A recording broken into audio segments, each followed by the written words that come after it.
Once a dental diagnostic stone model has been created and properly trimmed for a specific surgical application, refer to all clinical notes, radiographs, and CT scans in order to accurately determine the position, orientation, and depth for the implants. Mark the area or areas on the model, and by using a 3/32 or 2.35 millimeter diameter drill, create the osteotomies in the stone model.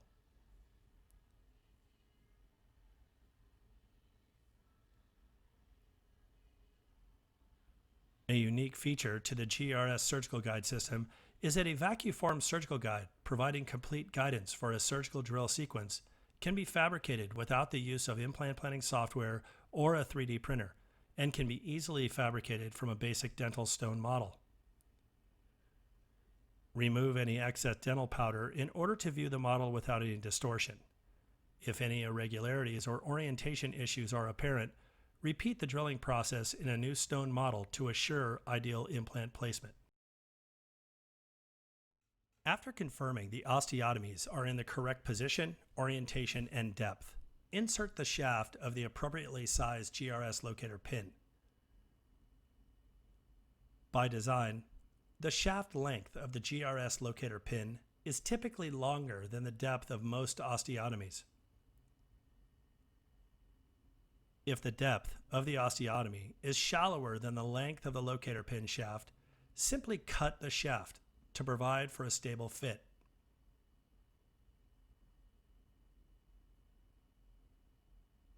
Considering that the majority of surgical cases seek to maximize surgical access, the locator pin platform therefore needs to be positioned as low as possible, typically resting on the tissue of the diagnostic model, and can be positioned even lower by removing some of the stone model if a full thickness flap is planned. In sum, the length of the GRS locator pin shaft does not need to match the depth of the osteotomy, and therefore is only needed to provide support and stability for the GRS surgical ring when vacuumforming a GRS surgical guide. The final length of the locator pin shaft is case dependent and should be tailored for each surgical application. At this point, the GRS surgical ring should be placed on the GRS locator pin. When joining the two components, the internal retention features of the surgical ring should be positioned facing the locator pin and should slide between the vertical supports.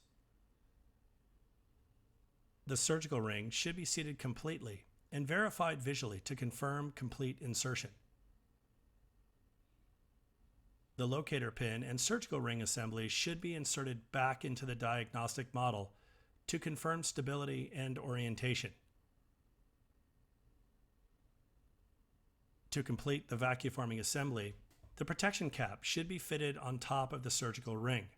Insert the smaller diameter of the protection cap into the open end of the surgical ring and press down firmly.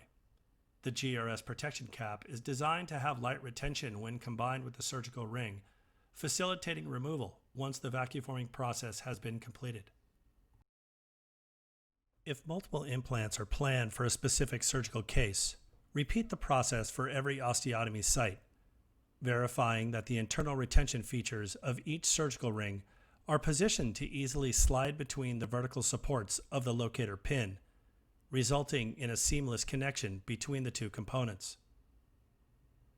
Follow the assembly of the two GRS components by inserting this combined unit into the diagnostic model to confirm a stable fit and that there are no interferences with the anatomy of the stone model or with any additional GRS components.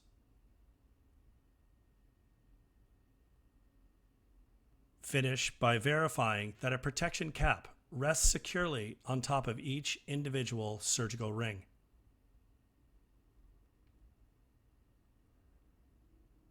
And finally, it should be at this point that the diagnostic stone model should be evaluated and receive any and all modifications needed to facilitate the vacuum or pressure forming process of the GRS surgical guide. The stone model and GRS components are now ready to be vacuum or pressure formed. Considering this process is completely identical from this point forward for both a stone or a 3D printed model, The remaining portion of this video will therefore be using a clear 3D printed model to demonstrate the final steps required to complete the fabrication process of a vacuum or pressure formed GRS surgical guide. The vacuum and/or pressure forming process used to create a GRS surgical guide is no different than current protocols utilized in most dental offices and labs when making many common dental oral appliances. Begin by spraying just the model with a silicone separating medium and reinserting the GRS vacuforming assembly into the printed model.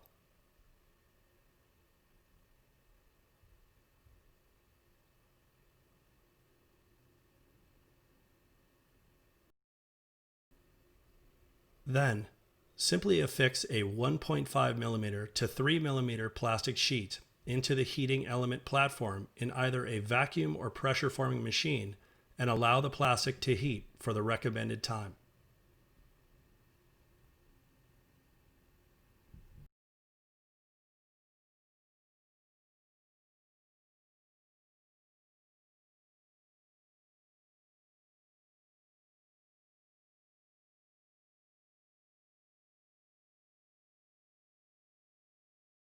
Activate either the vacuum or pressure forming feature of the unit, and the subsequent forming process will unite the now moldable plastic with the GRS surgical guide components. Once the process has been completed and removed from the unit,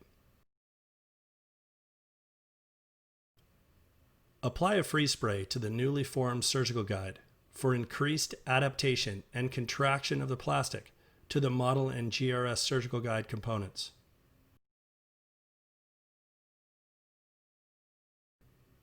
The rough surgical guide is now ready to be trimmed.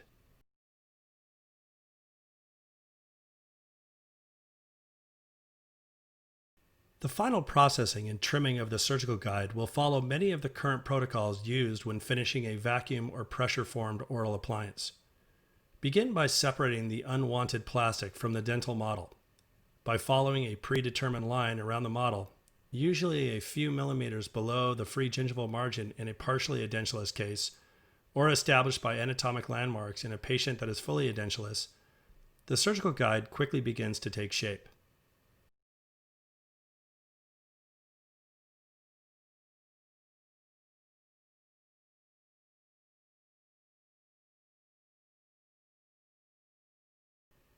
Once the outline is created, a separating channel is cut in the remaining plastic and removed, leaving only the rough surgical guide on the model.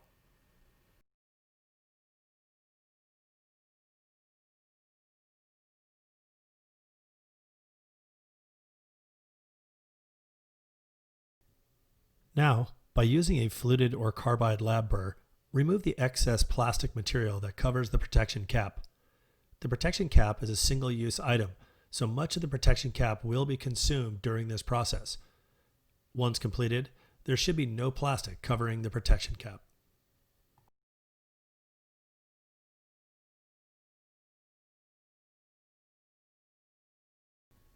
The surgical guide should then be removed from the model, taking care not to deform the plastic during the removal process.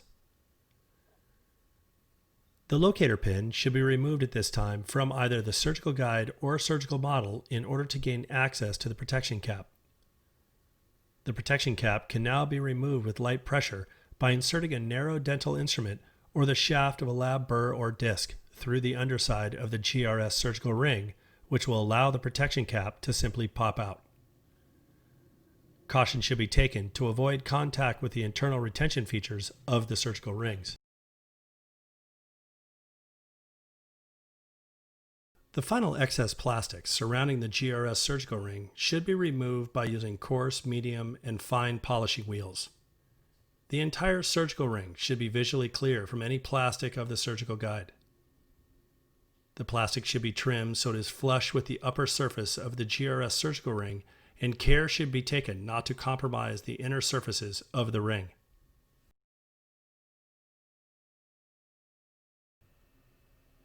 The surgical guide should then be removed from the model, taking care not to deform the plastic during the removal process.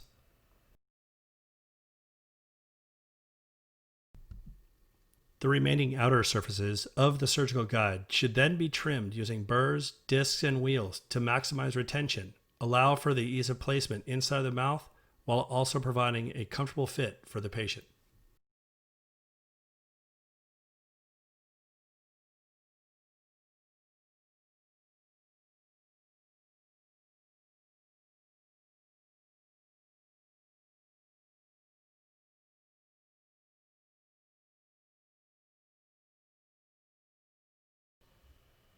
Once the GRS Surgical Guide has been completely finished, place the guide back on the model to confirm fit and function. Then, remove the surgical guide and liberally wet the entire surgical guide with water and place back on the model.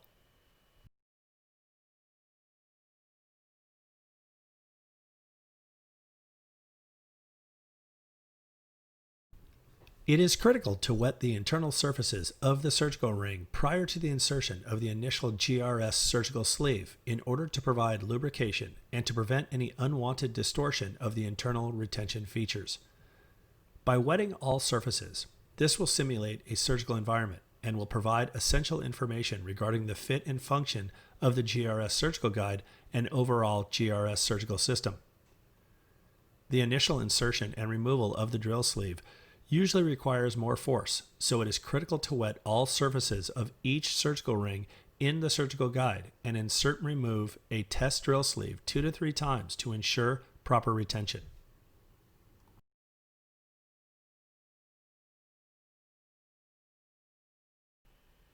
Once retention and fit is confirmed, insert a GRS surgical sleeve with an internal diameter of 2.35 millimeters or less, which will usually coincide with the diameter of the initial pilot drill to be used in surgery. Once the GRS surgical sleeve has been seated completely, simply insert the initial pilot drill with a loose-fitting drill stop through the GRS surgical sleeve until it reaches the bottom of the 3D printed hole in the model.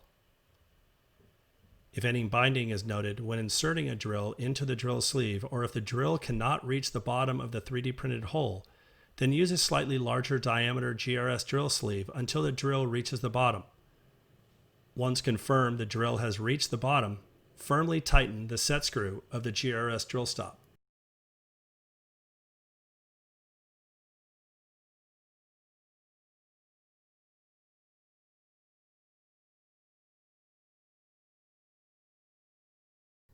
Now, remove the drill with the affixed drill stop from the model and place into the GRS depth gauge with the drill stop secured within the drill stop channel.